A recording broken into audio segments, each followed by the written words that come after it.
చెప్పి చేస్తాను. ఫస్ట్ మొట్టమొదటిగా మిగతా వాళ్ళని పక్కన పెట్టినా కూడా వంశీ కృష్ణ అనే వాడిని మాత్రం నేను వదలను.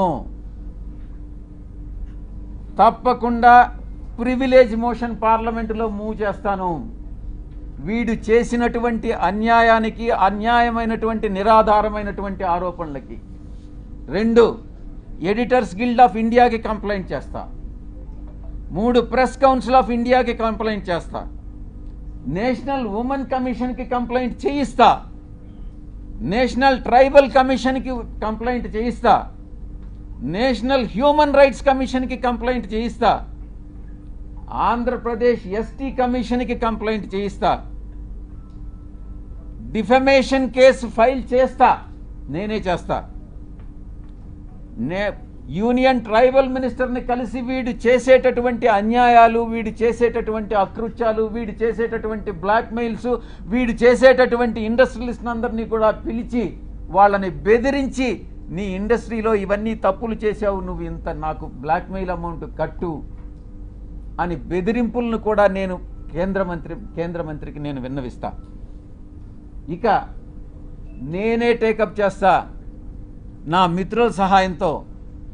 ఉమెన్ ఆర్గనైజేషన్స్ ఏవైతే ఉన్నాయో ఆ women organisations, SC ST organisations అందరినీ కూడా సమైక్యంగా ఏకీకృతం చేసి వీడి మీద చర్యలు తీసుకునేటటువంటి ఏర్పాట్లన్నీ కూడా చేస్తాం.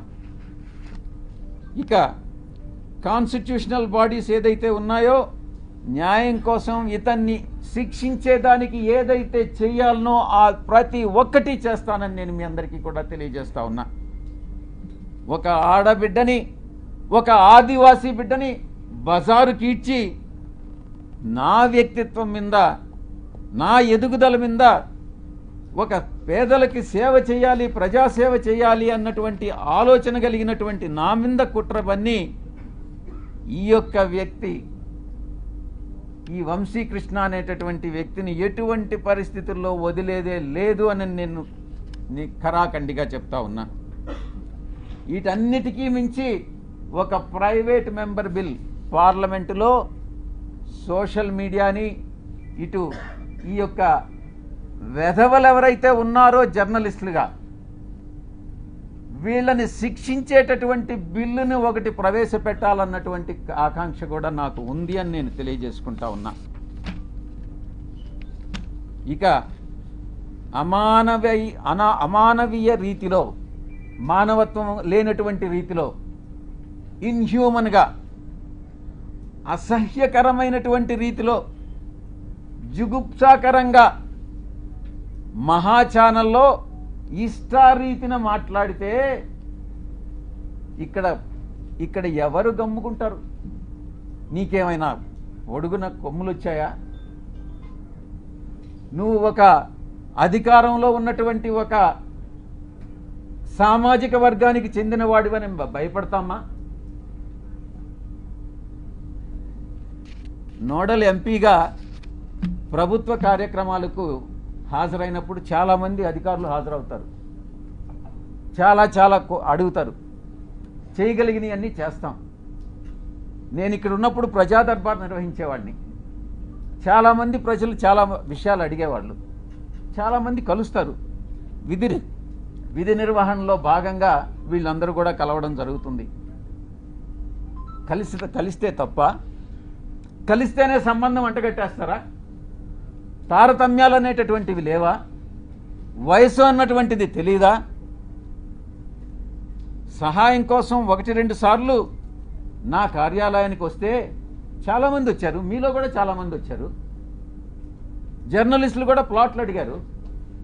నేను చేయగలిగిందంతా నేను చేశాను, విశాఖపట్నంలో ముఖ్యంగా. అప్పుడు జర్నలిస్టులకు తెలీదా? ఒక రాజకీయ నాయకుడిని ఈ రకంగా ద్వారా లబ్ధి పొందకూడదు. ఒకవేళ మీరే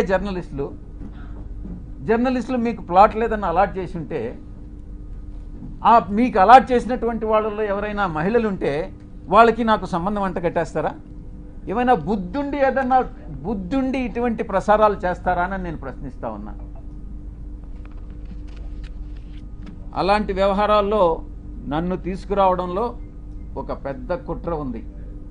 దీని వెనక వంశీకృష్ణ వెనక ఎవరుండారు అన్నటువంటి విషయం కూడా నాకు తెలుసు. స్వయానా ఆమె చెప్పింది, ఆ ఆదివాసీ మహిళే చెప్పింది అధికారిని, సాయిరెడ్డి తండ్రి లాంటి వాడు అనని. బుద్ధి ఉండాలి ఎవరికైనా టెలికాస్ట్ చేసేవాడికి. మనిషి అన్నవాడు మనిషి అయి పుట్టుంటే, కడుపుకి అన్నంగాని తింటా ఉంటే, ఎటువంటి వ్యక్తి కూడా, అటువంటి వ్యక్తులు, మానవత్వం ఉన్నటువంటి వ్యక్తులు ఎవరు కూడా ఇటువంటి విషయాలు టెలికాస్ట్ చేయరు. ఇంకా కూడా చెప్పాలంటే ఈ వంశీకృష్ణ అనేవాడు ఒక అమ్మ అబ్బకు పుట్టుంటే, వీడు నిజంగా ఒక మనిషి అయి ఉంటే ఇటువంటి అక్రమ సంబంధాలు మనసులో కూడా, మైండ్లో కూడా రావు. వీడు మనిషే కాదు అన్నటువంటి విషయాన్ని నేను చెప్తా ఉన్నా. సాధారణంగా ఇలాంటి కంప్లైంట్స్ వస్తే ఏ పోలీస్ స్టేషన్కో పోతారు. సర్ప్రైజింగ్గా ఈ కంప్లైనెంట్ ఎవరో ఒక కాన్ఫిడెన్షియల్ లెటరు ఎండోమెంట్ కమిషనర్కి ఇచ్చాయట. ఆ బుద్ధి లేని ఎండోమెంట్ కమిషనరు దాన్ని ఎందుకు లీక్ చేశాడో నాకైతే అర్థం కాలే. కాన్ఫిడెన్షియల్గా ఎంక్వైరీ చేయాల్సినటువంటి ఒక అధికారి దాన్ని మీడియాకి ఎలా ఇస్తాడు? అధికారికి బుద్ధి లేదు, తీసుకునేటటువంటి మీడియాకి ఎలా బుద్ధి లేదని నేను ప్రశ్నిస్తా ఉన్నా. నిజానిజాలు ఒకవేళ తీసుకున్నారు, నిజానిజాలు అన్నటువంటివి తెలుసుకోకుండా విచక్షణారహితంగా ఉద్దేశపూర్వకంగా బహిర్గతం చేయడంలో, కుట్రలో ఒక భాగంగా మీరు ఇలాంటివి టెలికాస్ట్ చేస్తారా అని నేను ప్రశ్నిస్తా ఉన్నా. ఈ యొక్క మీడియా, ఒక సెక్షన్ ఆఫ్ మీడియాలో ఇవి ప్రసారం చేయనటువంటివి 4 ఛానల్స్. TV9 ప్రసారం చేయలేదు, 10 TV ప్రసారం చేయలేదు, సాక్షి ప్రసారం చేయలేదు, NTV ప్రసారం చేయలేదు. మిగతా అన్ని ఛానల్స్ ఏదో ఒక రకంగా ప్రసారం చేసినటువంటివే. మీరు ఒక్కసారి చూస్తే ఈ ఛానల్స్ అన్నీ కూడా ఒక సామాజిక వర్గానికి చెంది వెస్టెడ్ ఇంట్రెస్ట్ ఉన్నటువంటి ఛానల్స్ అన్నటువంటిది మీరు అర్థం చేసుకోవచ్చు. ఎవరు టెలికాస్ట్ చేశారన్నటువంటిది కూడా కానీ మీరు ఇంకా కొంచెం లోతుల్లో కానీ వెళితే ఆ యాంకర్స్ కూడా అదే సామాజిక వర్గానికి చెందినటువంటి వాళ్ళు అన్నటువంటిది చాలా స్పష్టంగా తెలుస్తూ ఉంది. ఇంకా ముందుకు రావాలి, ఇంకా ముందు విషయాలు ఉన్నాయి. ఒక వ్యక్తి చేసినటువంటి ఆరోపణలను దృష్టిలో పెంచుకొని ఒక మహిళ క్యారెక్టర్ మీద దెబ్బతీస్తారా? ఒక మహిళ క్యారెక్టర్ మీద దాడి చేస్తారా? ఆ స్థానంలో నేను ఒక్కటే అడుగుతున్నా, ఒరేయ్ వంశీ, నీకు అమ్మ లేదా? నీకు అక్క లేదా? నీకు అమ్మ చెల్లెలు, అక్క చెల్లెలకి తేడా తెలియదా? మీ అమ్మ మీద, మీ అక్క మీద, మీ చెల్లెల మీద ఎవరైనా ఇటువంటి ఆరోపణలు చేస్తే నువ్వు నిజంగా మనిషి అయి పుట్టి నీకు చీము నెత్తురుగాని ఉంటే నువ్వు గమ్ముగా ఉంటావా అని నేను ప్రశ్నిస్తా ఉన్నా.